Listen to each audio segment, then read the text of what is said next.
আমি আবার আলতো করে খোটের কোণে একটা স্নেহমাখা চুমু খেলাম, তারপর গলার পাশে মুখ রাখলাম। তার নিঃশ্বাসের ছন্দ, শরীরের উষ্ণতা আমাকে এক অজানা আবেশে ভরিয়ে তুলছিল। আমার ভিতরেও যেন এক অজানা আলোড়ন শুরু হয়েছিল।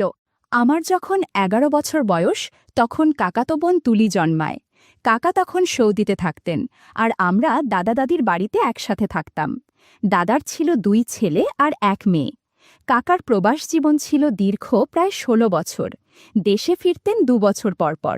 দাদা দাদি দুজনেই ছিলেন হৃদরোগী, তাই কাকিকে দিন-রাত ব্যস্ত থাকতে হতো ওদের দেখাশোনায়। তবু কাকি আমার দিক থেকে কখনো নজর সরাতেন না। আমি কোথায় যাচ্ছি, কি করছি, খাচ্ছি কিনা, সবকিছুতেই তার চোখ থাকত। কিন্তু এই তীক্ষ্ণ নজরদারিতে এক ধরনের ছেদ পড়ে তুলির জন্মের পর। কাকি তখন সময়ের বেশিটাই কাটাতেন তুলির যত্নে, আর সেই ছোট্ট শিশুর দেখভালের অনেকটা দায়িত্ব এসে পড়ে আমার ওপর, বিশেষ করে যখন কাকি দাদা দাদির ঘরে থাকতেন। তুলির কান্না থামানো, তাকে হাতের খেলনা এগিয়ে দেওয়া, চোখে মুখে বাতাস করা, সব করতাম, কিন্তু মাঝে মধ্যে হাঁপিয়ে যেতাম। ইচ্ছে করেই কখনো তাকে একটু কাঁদিয়ে দিতাম, যাতে কাকি এসে আমাকে উদ্ধার করেন। কাকি যখন এসে তুলিকে কোলে নিতেন, তখন তার চেহারায় একরকম মাতৃত্বমাখা প্রশান্তি থাকত। ছোট্ট তুলিকে শান্ত করতে গিয়ে কাকি যেভাবে ওকে বুকের কাছে টেনে নিতেন, সেই দৃশ্য আমার মনে একরকম অদ্ভুত অনুভূতির জন্ম দিত। আমি তখনও বুঝতাম না এই অনুভূতিটা আসলে কি, কিন্তু এটুকু টের পেতাম মনে এক ধরনের কৌতূহল আর আকর্ষণ কাজ করছে, যেটা আমি কাউকে বলতে পারি না। আসলে আমার তখন যৌনতা বিষয়ে কোনো সঠিক ধারণা ছিল না। শুধু এটুকুই বুঝতাম, কাকির মায়াময় উপস্থিতি আর তার কিছু মুহূর্ত আমাকে একরকম চুপিসারে নাড়া দিয়ে যেত। বিশেষ করে যখন কাকি তুলিকে দুধ খাওয়াতেন, বা বিকেলে কলপাড়ে গিয়ে শাড়ি গুটিয়ে একটু জলে ভিজতেন, কিংবা রাতে ঘুমাতে যাওয়ার আগে আঁচলটা একটু আলগা করে দিতেন, তখন আমি চোখ সরাতে পারতাম না। তবে কাকি টের না পান, সেই চেষ্টায় থাকতাম সদা সতর্ক। আশ্চর্য এক অনুভূতির নাম যে কামনা, তখনও বুঝে ওঠা হয়নি আমার। শুধু এটুকু বুঝতাম, ভেতরে ভেতরে যেন একটা অজানা আগুন ধীরে ধীরে ছড়িয়ে পড়ছে, আর তার তাপে আমি অস্থির হয়ে উঠছি। কাকির প্রতি আমার টানটা তখন যেন দিনে দিনে গভীর হচ্ছিল। মাঝে মাঝে মনে হতো, যদি মুখ ফুটে কাকিকে আমার মনের কথাটা বলতে পারতাম, তবে সাহস হতো না কোনোভাবেই। তুলি তো কাকির কাছে সবসময়ই আদরের। ওকে কোলের কাছে টেনে নিয়ে কাকি যত্ন করে ওকে সময় দিতেন, ভালোবাসতেন। আমি ভাবতাম, আমি যদি ওর জায়গায় হতাম। অবশ্য এসবই ছিল আমার নিজের ভেতরের কথা, কাউকে বলিনি কখনো। আমার বন্ধুরা তখন নিজেদের ছোটখাটো অভিজ্ঞতা নিয়ে নানা কথা বলতো। কেউ কেউ নতুন কিছু আবিষ্কার করছে, কেউ মজার গল্প শোনাচ্ছে। আমি সেই সব শুনেও চুপ করে থাকতাম। তাদের কথাগুলো শুনতে শুনতে আমার মনে বারবার ভেসে উঠত কাকির মুখ, আর তার আশপাশে জমে থাকা কত না বলা মুহূর্ত। এভাবেই একদিন হঠাৎ করে বৃষ্টিতে ভিজে জ্বরে পড়লাম। শরীর এতটাই খারাপ হয়ে গিয়েছিল যে ২ দিন বিছানা থেকেই উঠতে পারিনি। আর কাকি তো তখন একেবারে ছায়ার মতো আমার পাশে লেগে থাকলেন। কখন খাইয়ে দিলেন, কখন ঠান্ডা পানি দিয়ে কপালে চাপ দিলেন, সব কিছুই করলেন নিঃশব্দে, ভালোবাসার ছোঁয়ায়। দ্বিতীয় রাতটা ছিল একটু অন্যরকম। জ্বর অনেকটাই কমে গিয়েছিল, আর আমি কিছুটা হালকা অনুভব করছিলাম। ঘুম আসছিল না।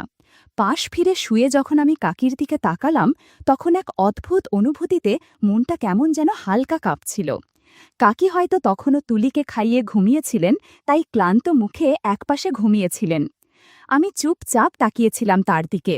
স্নেহ, শান্তি আর একরকম মাতৃত্বমাখা কোমলতা যেন ভেসে আসছিল তার দেহভঙ্গি থেকে। হঠাৎ কাকির ঘুম ভাঙল। চোখ মেলেই আমার দিকে তাকিয়ে বললেন, কিরে অভি, ঘুমাসনি এখনো? আমি আস্তে বললাম, না কাকি, ঘুম আসছে না।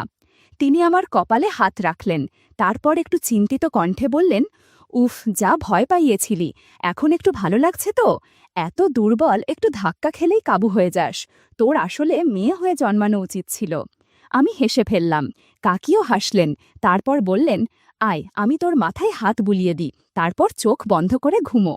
আমি চোখ বন্ধ করলাম ঠিকই, কিন্তু মনের ভেতর তখন যেন একেবারে ঝড় বইছিল। কাকির সেই যত্নভরা স্নেহ আর ভেসে আসা চেনা সুগন্ধ, সব মিলিয়ে একটা ঘোরের মধ্যে হারিয়ে যাচ্ছিলাম আমি।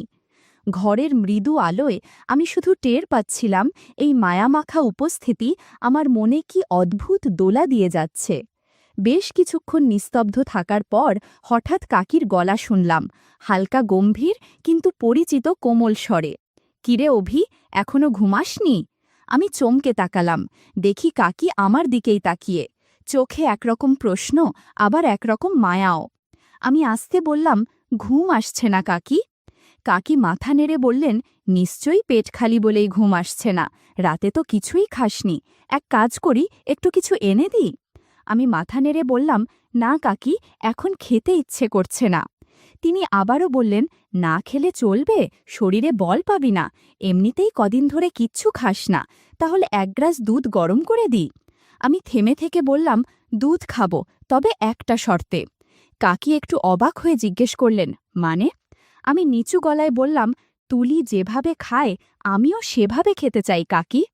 এই কথাটা বলে ফেলতেই নিজের কথাতেই নিজেই যেন স্তব্ধ হয়ে গেলাম। মনে হচ্ছিল আমি কি সত্যিই কাকিকে এসব বললাম? নিজের ভেতরে এক অদ্ভুত আলোড়ন টের পাচ্ছিলাম। কাকির প্রতিক্রিয়ার জন্য আমি অপেক্ষা করছিলাম, বুক ধুক ধুক করছিল। কাকি কিছুক্ষণ চুপ থেকে মাথায় হাত বুলিয়ে বললেন, এই ছেলে, তুই যে কত দুষ্টু হয়েছিস, বড় হয়ে গেছিস, এখন কি সব ভাবিস বলতো? বলার সময় মুখে একটু হাসিও ছিল। ওই হাসিটা দেখেই যেন আমার সাহসটা একটু বেড়ে গেল। আমি বললাম, তুলি তো রোজ তোমার কোলে এসে খায়, আমি যদি একটু আদর পাই তাতে দোষ কোথায়? কাকি মুখে আবারও মুচকি হাসি টেনে বললেন, কি সব পাগলামি করিস অভি, তোর বন্ধুরা শুনলে সারাক্ষণ খেপাবে তোকে, লোকে শুনলে কি বলবে? আমি বললাম, আমি কাউকে কিছু বলবো না কাকি, প্লিজ, না দিলে বুঝবো তুমি তুলিকেই ভালোবাসো, আমাকে না। কাকি একটা দীর্ঘ শ্বাস ফেলে বললেন, উফ, ঠিক আছে, নাছোড়বান্ধা একটা, তবে একটাই শর্ত, এসব কারো সঙ্গে বলবি না, না হলে লোকজন তোকে নিয়ে হাসাহাসি করবে। আমি মাথা নাড়লাম। কাকি একটু নরম গলায় বললেন, আয় এবার, আর ছেলেমানুষই করিস না। তারপর কাকি আস্তে করে শাড়ি আর ব্লাউজটা গুছিয়ে বসে গেলেন। আমি ঘরের আবছা আলোয় তার মুখটা দেখছিলাম, চেনা, স্নেহভরা, কিন্তু আজ যেন একটু আলাদা। আমি ধীরে ধীরে কাছে এগিয়ে গেলাম।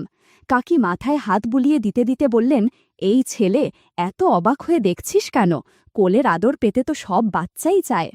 তারপর আমার কপালে হাত বুলিয়ে একবার চোখের দিকে তাকালেন, যেন বুঝতে চাইছেন কিছু। আমি শান্ত গলায় বললাম, তুমি না থাকলে আমি থাকতাম না কাকি। তিনি মুচকি হাসলেন। তারপর দুজনেই কিছুক্ষণ চুপচাপ বসে রইলাম।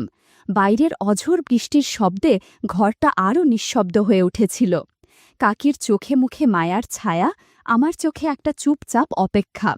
আমরা দুজনেই তখন সেই ঘরের ভেতর এক নরম, নীরব, অপরিচিত আবেগে জড়ানো ছিলাম, যেটা কারো সঙ্গে ভাগ করে নেওয়া যায় না, শুধু অনুভব করা যায়। কিছুক্ষণ এক অদ্ভুত ঘোরের মধ্যে ছিলাম আমি। হালকা আলো, নিঃশব্দ রাত, আর কাকির গা থেকে ভেসে আসা পরিচিত সেই গন্ধ আমাকে যেন পুরোপুরি ঘিরে ফেলেছিল। চোখ বন্ধ করেই অনুভব করছিলাম আমি কোথায় যেন হারিয়ে যাচ্ছি, এক জায়গায় যেখানে আমি আর কাকি ছাড়া কেউ নেই। হঠাৎ কাকির গলার নরম আওয়াজে হুঁশ ফিরল। কাকি আস্তে হেসে বলল, আহারে, এমন করে করলে কিছু হবে রে দুষ্টু, এত মোলায়েম করে করলে কি তোর কাকি কিছু পাবে? আমি চমকে তাকালাম, লজ্জায়, কৌতূহলে আর উত্তেজনায় আমার গলা শুকিয়ে গেল।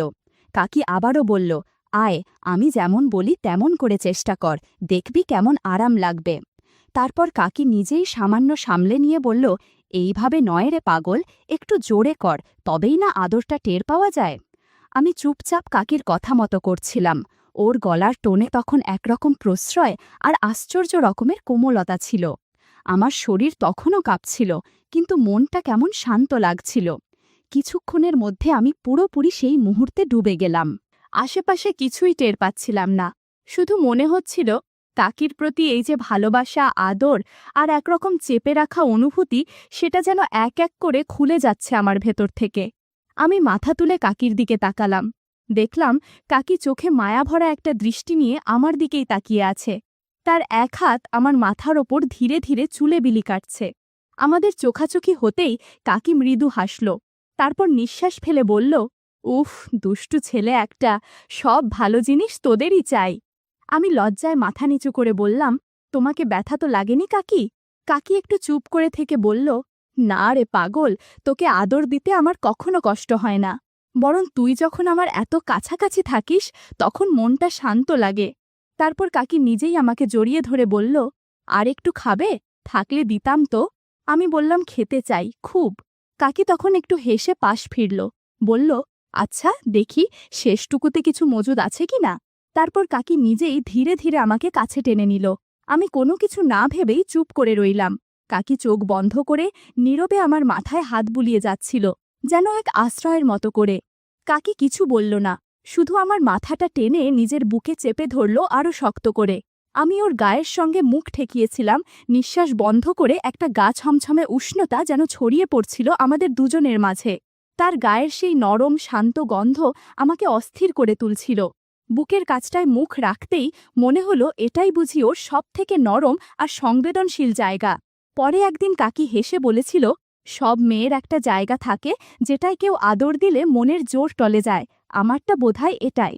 তার কণ্ঠে ছিল এক ধরনের লজ্জা, কিন্তু কোথাও যেন আত্মবিশ্বাসের ঝলকও ছিল। আমি ধীরে ধীরে হাত বাড়ালাম। কাকি তখন নিজেই আমার হাত ধরে নিয়ে ওপরে রেখে দিল। চোখ বন্ধ করে শান্ত গলায় বলল, আলতো করে করিস, হালকা ব্যথা হচ্ছে কিন্তু কেমন যেন আরামও লাগছে। আমি শান্তভাবে হাত রাখলাম ওর বুকের ওপর। আমার হাতের স্পর্শে কাকির নিঃশ্বাস ধীর থেকে ভারী হয়ে উঠছিল।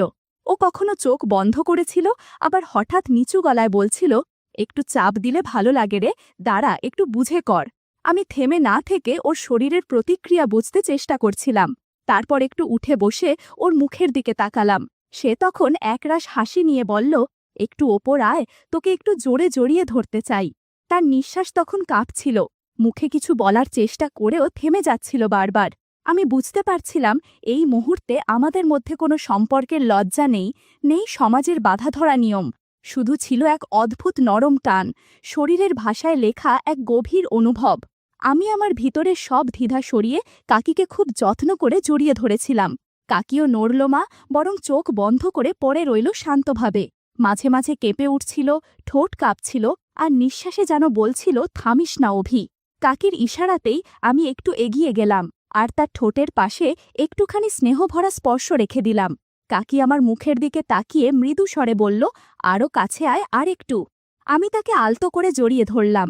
তার শাড়ির কোমল গন্ধ আর দেহের তাপ আমাকে এক অদ্ভুত অনুভবে আচ্ছন্ন করে তুলছিল। বুঝতে পারছিলাম নিজের ভেতর একরকম দোলাচল চলছে, যেটা আগে কখনো হয়নি। কাকির শরীর ঘেঁষে দাঁড়িয়ে যেন একটা চুপিসারে ডাকা খুঁজে পাচ্ছিলাম। ওই মুহূর্তে কাকি পুরোপুরি নিস্তব্ধ, চোখ বন্ধ করে দুহাত পাশে ছড়িয়ে দিয়ে যেন নিজেকে এক শান্ত জলে ভাসিয়ে দিয়েছেন। আমি আবার আলতো করে ঠোঁটের কোণে একটা স্নেহমাখা চুমু খেলাম, তারপর গলার পাশে মুখ রাখলাম। তার নিঃশ্বাসের ছন্দ, শরীরের উষ্ণতা আমাকে এক অজানা আবেশে ভরিয়ে তুলছিল। আমার ভিতরেও যেন এক অজানা আলোড়ন শুরু হয়েছিল। শরীরে অনুভব হচ্ছিল সেই পরিবর্তনের ইঙ্গিত, যেটা গোপন রাখা মুশকিল। তবে আমরা সীমা পেরিয়ে যাইনি, শুধু জামাকাপড়ের ছায়ার মাঝেই থেকে গিয়েছিলাম। অনুভব করছিলাম এক অদৃশ্য টান। কাকির শরীর মাঝে মধ্যে হালকা কেঁপে উঠছিল, কিন্তু তবু নীরব। মনে হচ্ছিল আমি যেন এক নতুন আবেগের দরজায় দাঁড়িয়ে। সেই রাতে আমাদের মধ্যে কোনো কিছু ঘটেনি, অন্তত বাইরে থেকে যা বোঝা যায় সেই অর্থে কিছু না। কিন্তু যেটুকু হয়েছিল সেটা অনেক গভীর। কাকি যেন শুধু আপন করে নেয়নি, তার বিশ্বাসটুকুও আমার হাতে তুলে দিয়েছিলেন। কিভাবে নিঃশব্দ ভালোবাসায় ডুব দিতে হয় সে শিক্ষা সেদিন কাকির কাছ থেকেই পেয়েছিলাম। সেই রাতটা আমার মনে গেঁথে আছে আজও। কোনো কথা হয়নি, কোনো চড়া অভিব্যক্তি নয়, কিন্তু শরীরের ভেতর জমে থাকা সমস্ত না বলা কথা যেন অনুভবে ছড়িয়ে গিয়েছিল। সেই রাত থেকেই আমাদের মাঝে গড়ে উঠেছিল এক নতুন সম্পর্ক, নির্বাক, অনুভবময়, অদৃশ্য অথচ অমোঘ।